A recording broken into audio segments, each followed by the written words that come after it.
आता आपण बघूयात मुंबई पुण्यातल्या टॉप 9 बातम्या। कसारा स्थानकात आज आणि उद्या ब्लॉक उड्डाणपुलाची तोळे उभारण्यासाठी विशेष वाहतूक ब्लॉक। मध्य रेल्वेच्या वेळापत्रकावर काही अंशी परिणाम होणार।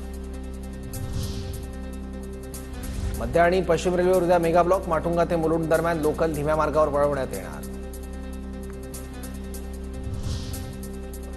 रविवारी, सोमवारी आणि मंगळवारी मुंबईसह ठाणे, रायगड, रत्नागिरी जिल्ह्यात उष्णतेच्या लाटेचा इशारा। तापमान वाढ पुढील काही दिवस कायम राहण्याचा अंदाज। कुलाबा सिव्ज मेट्रो जूनपासून धावणार। मुख्यमंत्री देवेंद्र फडणवीसांची विधानसभेत माहिती।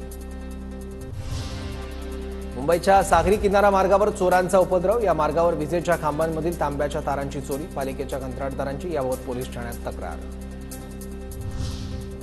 एसटी कर्मचाऱ्यांच्या वेतनासाठी सरकारकडून 350 कोटींचा निधी, मात्र मागणीच्या तुलनेत रक्कम कमी असल्यानं आता पुन्हा कर्मचाऱ्यांची इतर देणी थकीत राहण्याची चिन्ह। एसटीला 993 कोटी रुपयांची आवश्यकता।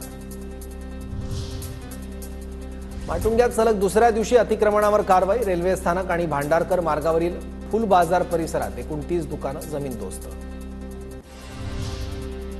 पुण्यात भेसळयुक्त पनीर बनवणाऱ्या कारखान्यावर छापा। पोलिसांच्या गुन्हे शाखेने मारला छापा। पोलिसांच्या छापेमारीत 1400 किलो पनीर जप्त।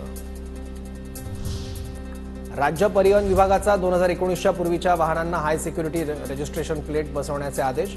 पुणे एसटी विभागातील 650 बसेसना नवीन नंबर प्लेट बसवण्यात येणार।